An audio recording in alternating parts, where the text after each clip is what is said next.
जय माता की दोस्तों, आप सभी का हमारे आध्यात्मिक यूट्यूब चैनल में हार्दिक स्वागत है। यदि आप लोग हमारे यूट्यूब चैनल पर नए हैं तो हमारे चैनल को सब्सक्राइब कीजिए, वीडियो को लाइक कीजिए और इसे शेयर कीजिए ताकि हर व्यक्ति इस वीडियो का लाभ उठा सके।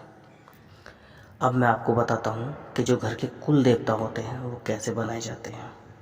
ठीक है दोस्तों, उदाहरण के तौर पे मैं आपको एक बात बताता हूँ। उस बात के माध्यम से आप समझ जाएंगे कि घर के कुल देवता कैसे बनते हैं। ठीक है दोस्तों, मान लो आपकी तबीयत ख़राब हो चुकी है और आप कभी किसी डॉक्टर के पास जाते हैं दवा लेने के लिए, कभी किसी डॉक्टर के पास जाते हैं दवा लेने के लिए और आपको आराम नहीं लग रहा, और आप किसी एक ऐसे डॉक्टर के पास चले आते हैं जिससे आपको आराम लग जाता है घंटे डेढ़ घंटे में, उसकी एक ही खुराक से। ठीक है दोस्तों, आप अगले दिन भी उसी डॉक्टर से दवा लाते हैं और आपकी तबीयत बिल्कुल ठीक हो जाती है। तो आपके घर में जो भी व्यक्ति बीमार होगा आप उसी डॉक्टर के पास जाएंगे, वहाँ से दवा लेंगे और आप देखेंगे कि आपके हर घर के हर एक व्यक्ति को उसी डॉक्टर से आराम लग रहा है। ठीक है दोस्तों, तो यदि पड़ोस में किसी की तबीयत ख़राब होती है तो आप क्या कहते हैं कि उस डॉक्टर के पास जाओ, दवा बढ़िया देते हैं, एक खुराक में आराम लग जाता है। तो वो व्यक्ति भी वहाँ जाता है, आप देखते हैं कि उस व्यक्ति को भी उस डॉक्टर की दवा से आराम लग चुका है।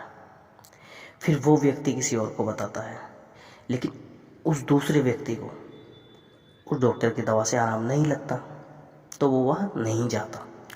तो इसी तरह जब हमें किसी डॉक्टर की दवा से आराम लग जाता है तो हमारे घर की जितने भी सदस्य होते हैं और जब भी उन्हीं के ऊपर कोई मुसीबतें आती है बीमारी की तो हम उसी डॉक्टर के पास जाते हैं, दवा लेते हैं और हमें आराम लग जाता है।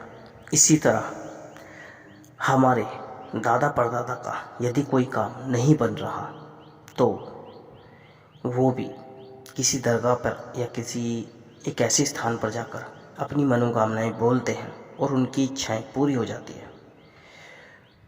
तो वो क्या करते हैं, वो हर कार्य यदि उनके ऊपर कोई भी मुसीबतें आती हैं आप उसी जगह जाकर वो अपनी बातें बोलते हैं और उनका कार्य हो जाता है।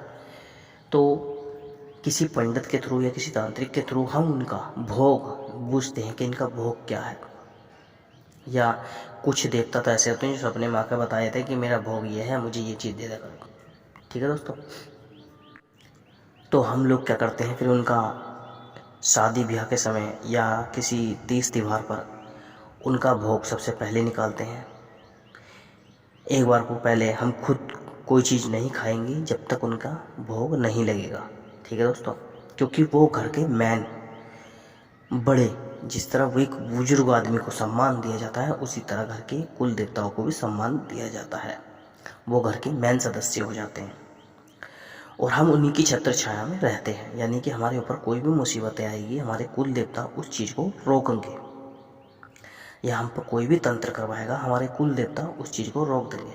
ठीक है दोस्तों, तो इसी तरह व्यक्ति के जीवन में कुल देवता बनाए जाते हैं और ये परंपरा पीढ़ी से पीढ़ी चली आती है। ठीक है दोस्तों, जो काम हमारे दादा परदादा ने किया है वही काम फिर हम लोग करते हैं। और यदि हम किसी का सम्मान नहीं करते, यानी कि हमने अपने कुल देवता का, हमारे दादा परदादा ने तो सम्मान किया लेकिन हम उनका भोग नहीं निकाल रहे या इन बातों पर विश्वास नहीं कर रहे या उनको सम्मान नहीं दे रहे तो वो फिर बिचल जाते हैं और बिचलने के बाद बहुत सारी परेशानियों का सामना हमें करना पड़ जाता है। कुल देवता जो बिचलते हैं और उनकी क्या क्या मुसीबतें हमें झेलनी पड़ती हैं, इस बारे में मैं आपको जानकारी अगली वीडियो में दूंगा। ठीक है दोस्तों, मिलता हूँ अगली वीडियो में, तब तक के लिए जय माता की।